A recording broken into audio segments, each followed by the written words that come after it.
লাল লাল মুরগির ঝোল রান্না হবে আজ বাড়িতে। তো একদম সিম্পলভাবে আমি রান্নাটা করছি। কি কি করছি চলো তোমাদের সাথে শেয়ার করি। প্রথমে এই যে সর্ষের তেল দিয়ে দিলাম। এখানে আমার 1.5 কিলো মতো মাংস আছে, এর জন্য তেলটা একটু বেশিই দিয়েছি। তার মধ্যে গোটা জিরে, গোটা শুকনো লঙ্কা আর তেজপাতা ফোড়ন দিলাম। ফোড়নগুলো বেশ একটু লাল লাল হয়ে গেলেই তার মধ্যে দিয়ে দিলাম পেঁয়াজ কুচি আর টমেটো কুচি।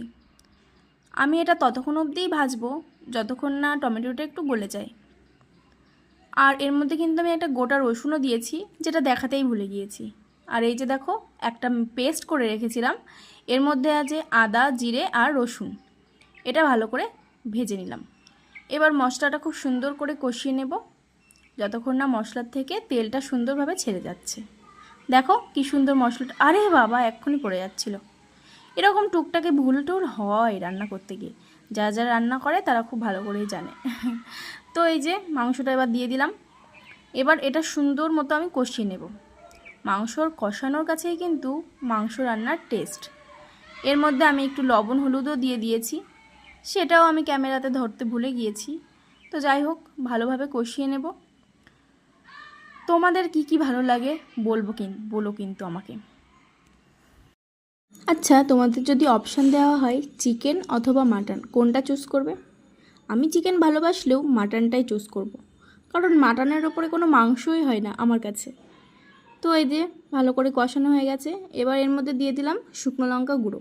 আগে কিন্তু আমি লঙ্কাটা দিইনি, কারণ ওই যে আমার একটা ছোট্ট বাচ্চা আছে, সে লঙ্কা খেতে পারে না, তাই তার জন্য একটু তুলে রেখে তারটা প্রেশারে সিটি দিয়ে নেবো।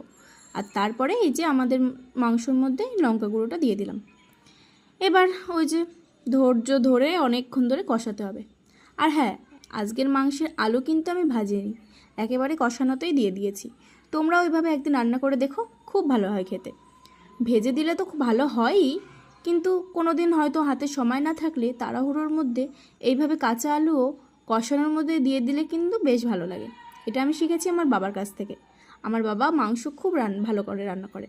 তো বাবা যখন মুরগির মাংস রান্না করে, আলু কিন্তু কোনো দিনও ভাজে না, এইভাবে কষানোর মধ্যে কাঁচা আলুটা দিয়ে দেয়। সে আলুটা খেতেও খুব টেস্টি হয়।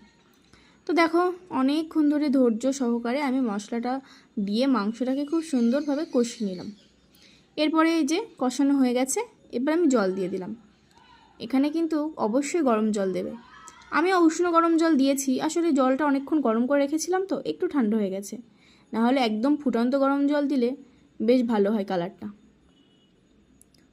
তো এই আর কি, এবার সুন্দর মতো কষাতে দিতে হবে। ঝোলটা এবার সুন্দর করে